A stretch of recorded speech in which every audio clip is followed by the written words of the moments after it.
Hello and welcome back to our smithing and Botania focused series. We're going to be going into this hideout here. It's just literally going to be the duel against the bandit boss, and I didn't really see a necessity for me to really go that far from the previous episodes finishing because, well, this hideout is right here. We want to increase our relation with the various notables nearby, and I think this is actually going to be a pretty nice way for me to get a little bit more used to using my one-handed. Oh, that was some bad damage. What? That was some... What? What is going on here with my damage right now? That is pretty awful. Okay, let's see if I can maybe bait him out. There we go. Nice, nice. There we go. That's all we needed. That's all we needed. So I think what I'm actually going to be doing as well with Diggory, because you know how I've been a little bit in two minds as to where I should spend my focus points now, because obviously we are kind of maxed out in all of the important ones, or at least I think so. And there you go. We've increased our influence. We've increased our charm skill a little bit as well. So yeah, we're maxed out in all the important ones, except leadership. Obviously, leadership is going to be very important. But as it stands right now, I already have 4 in it, so it's kind of already perfectly fine. You know, I don't really need to go any further with it, I don't think. And then, of course, we have scouting. I definitely would like to increase my scouting skill a little bit, because scouting has proven in the past to be extremely useful at the best of times. So we'll see how that goes. Otherwise, what I'm actually going to be doing is I will be going back to Praven, and we're going to be doing a little bit of smithing to begin with here. And also, I would like to recruit some more units as I go through Botanian territory. Now, bear in mind that, you know what? You know what? I'm actually going to do some smithing right here at Sionen. I think that's probably going to be a better idea, because I don't really want to travel that far with such a huge amount of stuff in my inventory, and it would probably make sense for me to do that. Alright, so let's actually just smelt a couple of things here. There we go. We're getting some new parts. I like that. I like that a lot. Thank you. And we'll just get all these things out of the way here. And we've got to be careful not to smelt the things that are actually things that I've made in the past. Even though these things are not exactly... Some of them are not exactly great. So it's not really a big deal either way. Anyway, we want to get some fine steel here. We want to get some steel, and we've got to be a bit careful about the charcoal situation. So I'm gonna, yes, I'm gonna actually switch over to Diul right here, and then just use him to get some additional charcoal. As you can see, unfortunately, it is very, very quick for the hardwood to just disappear pretty much. And I don't have any other weapons that can provide us hardwood, so we need to be a little bit careful about that, but I think we should be fine. I'm actually going to use Pelisaur a little bit here. What is this again? This is just regular iron, so we're just going to go and get a little bit of that as well. There we go. Alright, that's looking fantastic. So now let us attempt to forge something fantastic. Someone said that if you forge the same sword 10 times, then you have a pretty decent chance of getting a legendary activation. And I think that could be really fun. So shall we try and make probably one of the best swords that we can get? Shall we? Maybe? Yeah? Okay, let's try it. Let's try it. So let's see here. What about this? Is this a good blade, or is this a good blade? What's better? Let's have a look. Swing speed. I like the swing speed, and I like the handling increase. So I think we're going to go for something like this. It might make the reach is actually pretty good still. The reach is actually pretty good, so I'm happy with this. We'll go with that. I might make it a little bigger. As you can see, the swing speed is not going down yet. Now the handling's gone down. Now the swing speed's gone down, but we've increased it and gained a bit of reach, which I think is pretty good. And then otherwise, we will select a pretty cool guard here. I'm not entirely sure which one really looks good. This does not. I mean, let's face it, that's a brass one. Definitely don't want to use that with it. Guess we'll just use this to increase the difficulty a little. And then we do need to go and select something like this. This looks really nice in my opinion. I love this grip. And I like this grip as well. But let's actually just see which one's better. Okay, so what about... Oh, no, you can't use that one, really, because that is just a two-handed / one-handed. I'd like to make a two-handed sword that is really, really good. So let's do that. Should I try and fiddle with the sliders a little bit? I'd like to keep the swing speed as fast as possible. Yeah, the handling, weapon reach, I think the handling should be a little bit better in my opinion, so let's do that. And then we will just select a pommel. Doesn't really matter which one, to be honest, because either way, they're going to change things very, very minor, very minor changes to be seen here. This one we haven't actually used before, so it could be quite cool for us to use that, but I might have to make it a little smaller so that the handling can increase just a little bit. There we go. All right, so we're going to be using 6 fine steel for this, which I think in general is way too much, but we're going to do it just because it's fun to see what happens. So let's see. Oh, nice. Look at that. It increased by a massive amount. Okay, let's have a look here. So what about bear slasher? Well, technically, it's not a slasher of bears. It is a weapon that a bear uses to slash, if you know what I mean. So that's why it's called bear slasher, I suppose. Okay, let's go for that. It's a terrible name, but I will go for it. And there we go. Right, so let's see exactly what happens. Let's see what it's all about. Okay, so, ooh, look at that. That, in my opinion, is better than what we were using beforehand, just purely for the fact that, yeah, it's got some decent stats. Obviously, the long claw does have the ability to be used in one-handed and two-handed variations, which is pretty cool because this one only has a two-handed variation. So now I'm in a bit in two minds about things because this has the versatility and the adaptability that you would otherwise want, but this is, in my opinion, pretty cool because we did gain a bunch of different improvements to its stats. So now I don't know. Now I'm not entirely sure what to do. Well, I guess I'll equip both of them then, eh? I'll equip both of them and then we'll see what happens. Now there is actually another cape apparently in my inventory that is better than what I'm currently using. Yes, however, it is going to make me look less like a Botanian, and I'm not a big fan of that, so I will just be moving on instead. Alright, so we're going to be testing out our new two-handed weapon against the bandit boss here.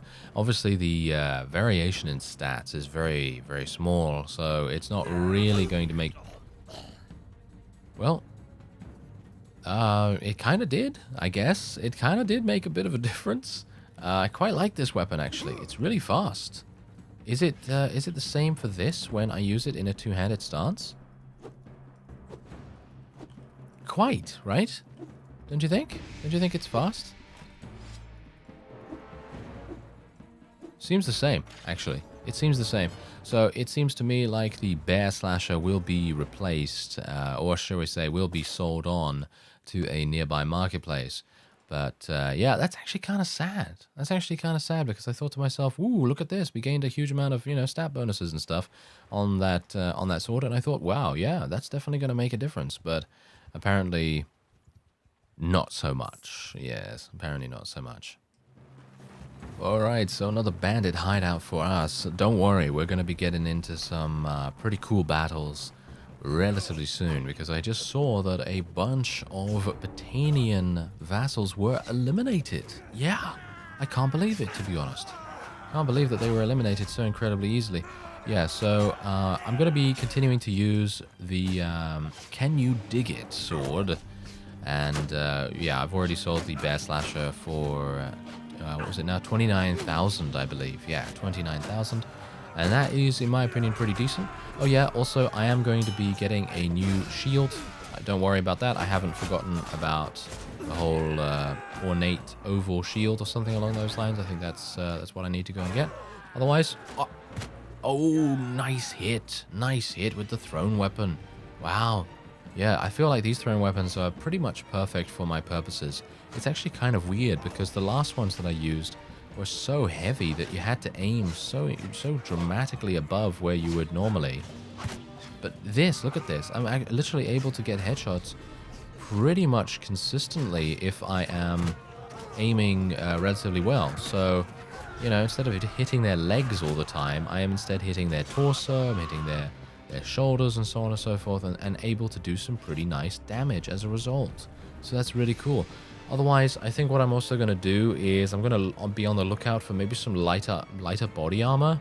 Not entirely sure if I really want to do that, but we're going to do a bit of a duel here. Shield basher. There we go. Ah, I was very much hoping for a nice stun right there, but no such luck. Let's try and get him. Let's try and stay at an arm's length because he just has an axe. Bear in mind that the axe is pretty bad reach, so it should stab him. Ah, I was hopeful for the stab, but never mind. There you go. Nice victory for us. Nice indeed. Okay, so I did actually stop off in my garrison, and I also went to a bunch of villages, and I did go and pick up some additional units. They were not picking up anything too amazing. I was literally just picking up some tier 2, tier 3 units and trying to flesh out my army a little bit here and there. And bear in mind that I also would like to try and recruit as many forest bandits as possible. Oh, hello there. What are you doing here? What are you doing here? Yeah, so anytime you see a massive band of forest bandits, if you have a garrison available, you probably want to attack them if you are playing as Britannia like I am, because then you're going to have a very nice time indeed. You're going to be able to put them into your garrison and hopefully be able to level them up into Britannian Fian champions or whatever the case may be.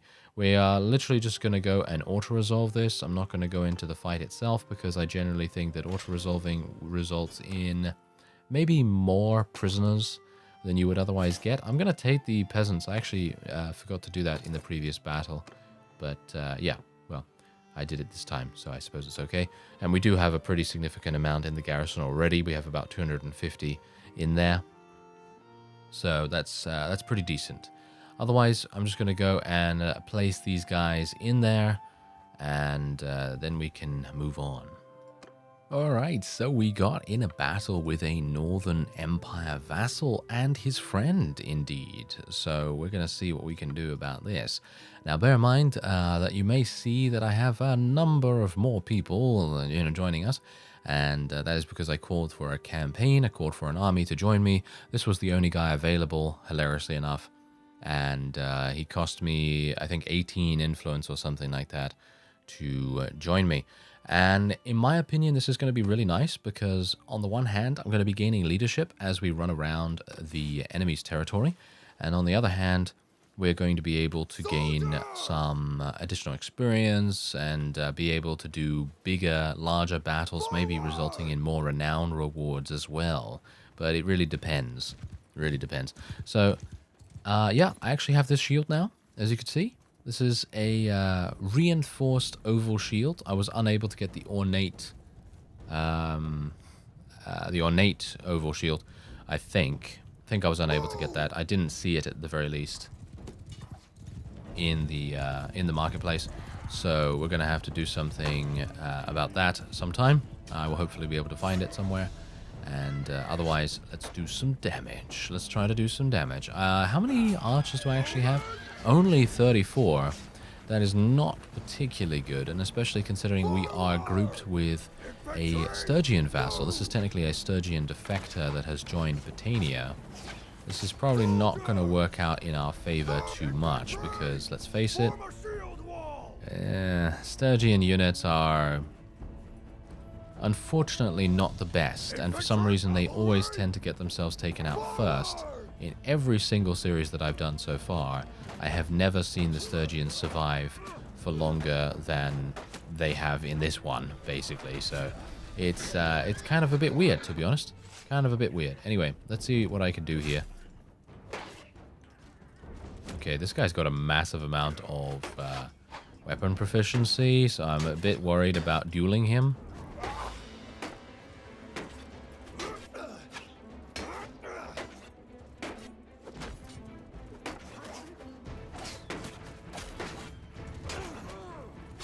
Got him. There we go. We got him. And that was indeed a Sturgeon. Isn't that crazy? That was indeed a Sturgeon. Alright, so we're going to just tell everyone to charge in here. Seems like the enemy is just kind of standing there, just kind of pelting us with thrown weapons, which is certainly not something we want to have them do, so let's try and hit them as much as we can. And let's do some thrown weapon damage. Ooh, nice. 72 damage from that. That was pretty cool. Oh, I can't believe I missed that. That was actually kind of disappointing. Hit him at least. But yeah, that's pretty much it. We pretty much could have probably just charged in and done, well, the same or more damage. And probably could have safeguarded some of our units in the process as well, but you know me, I generally tend to like to do a little bit of fighting myself because, let's face it, if I had sent my units straight in, we probably would have achieved victory very, very quickly, and I wouldn't have been able to fight myself. But anyway, most of the losses were Wilders, which is not really a big deal either. So, yeah, I think that's absolutely fine. So let's continue onward, and, oh, look at that. Such a little amount of gold, really. But look at this. This is great. Look at that. Get me some of those Battanians. Thank you very much. I will not be taking the Sturgeon Militia Archer. I'm very far away from any garrison that I can currently command, so it's basically pointless for me to take any additional units. I'm being pretty strict about this as well. I'm not really wanting to take anything that is not going to either level up into a Battanian in the form of these freebooters, for example. These freebooters are pretty much perfect choice for me to take prisoner, but I won't be taking anything that is going to require me to go into the garrison right now because I am pretty deep in enemy territory. I don't know whether you noticed where I was, but this is where I am right now. Yeah, it's not that deep into enemy territory personally because the territory that the Northern Empire has is so significantly smaller than what they originally started with that it's really not a big deal, in my opinion at least. So, yeah, otherwise we're just going to continue running around here and we'll see if I can maybe find some more vassals because there have been a number of Battanian vassals that have been defeated and I'm kind of surprised about this, to be honest. Okay, so let's have a look here. Town has 20% higher loyalty gain. I guess we'll go for that. Don't really know which one to go for, to be honest. Alright, well, mounted, reduce the effect of where it... Yes! Give me that. Oh, yeah. That sounds good. That sounds good to me. Thank you. And now we can move on. And hopefully my leadership is going to continue leveling up.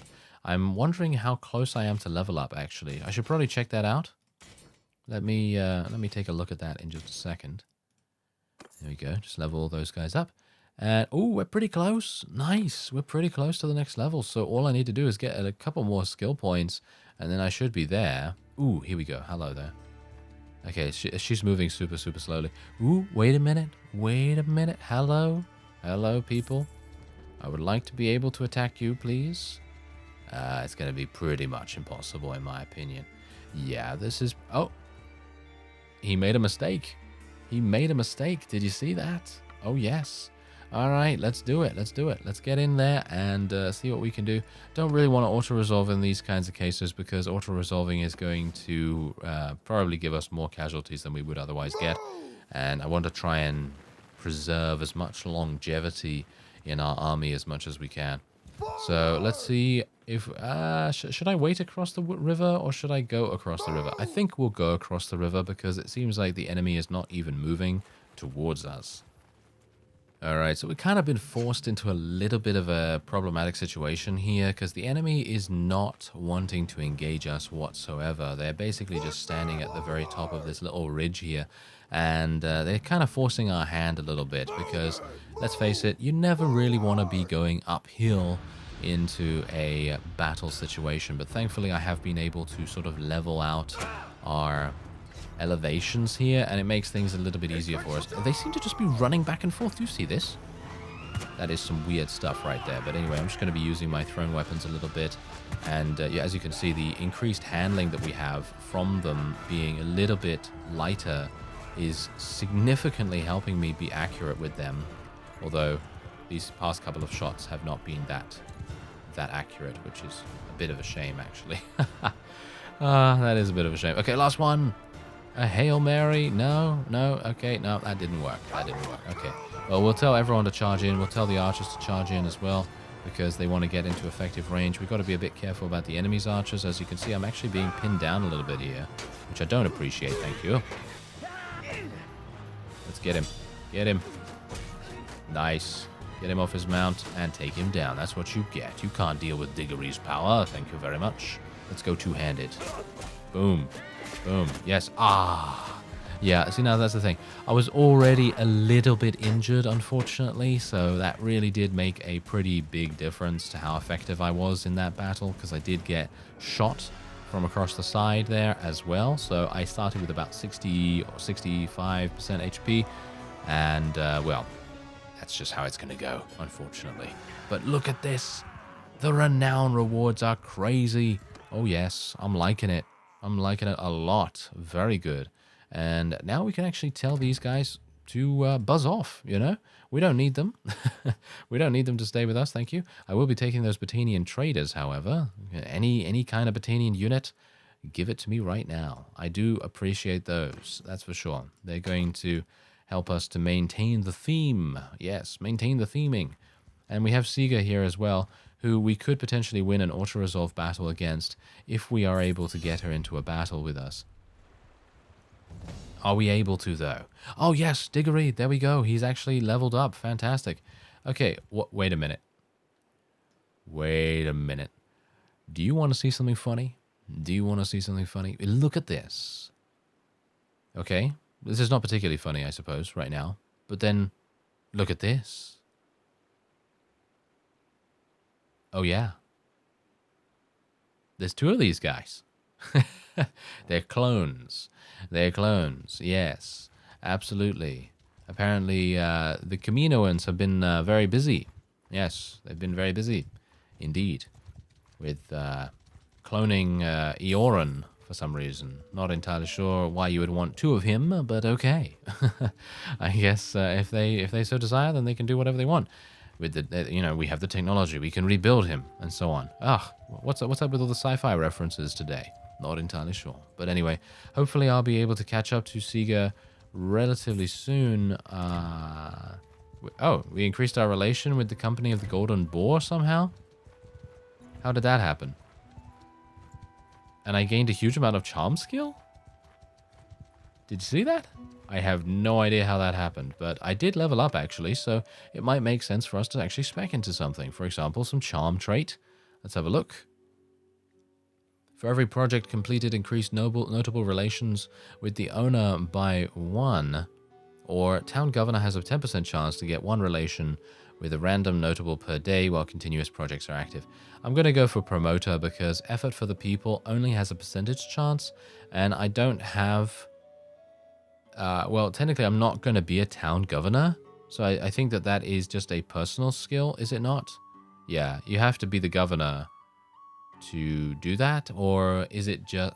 see, that's the thing, I'm not entirely sure. The wording is not very clear for me, so I guess I'm just going to go for promoter. I personally don't think it really makes that much difference in the grand scheme of things. I've never really seen the benefit of this, so I guess we'll just leave it. Leadership is going to be something that I would like to go for here, so should I? I'd like to increase its learning speed quite a bit, so let's go for that. And then we have another attribute point to spend as well. So what do we want to go for? Well, if I want to go for scouting, then cunning is going to be very useful, and scouting I think is pretty good, so I suppose we'll do it. Oh, we finally got her into a battle. Pretty cool. Okay, so I'm actually thinking, Oleg I need to speak to be able to persuade. That's kind of unfortunate. Oh, well, never mind. And we're just going to do an auto-resolve here. I would like to try and capture as many prisoners as I possibly can from her, because she is relatively close by to my own territory now. So I will just be taking all of the prisoners, because this is the end of my little foray into the enemy's territory. As you can see, I'm actually pretty far away from anything right now, because she's run literally all along the coast, all the way down to Danustica. And I don't know whether you noticed, but the Azarai declared war against the Batanians. So now we have to fight them as well. And the Batanians are actually not doing as well as you might expect, because while they have taken Praven, and they've taken Balgard, and they've taken Revel and all that stuff, that's all very well and good. However, they're now at war against two factions, and indeed the Aserai have not really been touched by anything at the moment, and as a result, they're probably going to be quite strong, but we'll see in the next episode. I thank you very much for watching, and I will see you next time.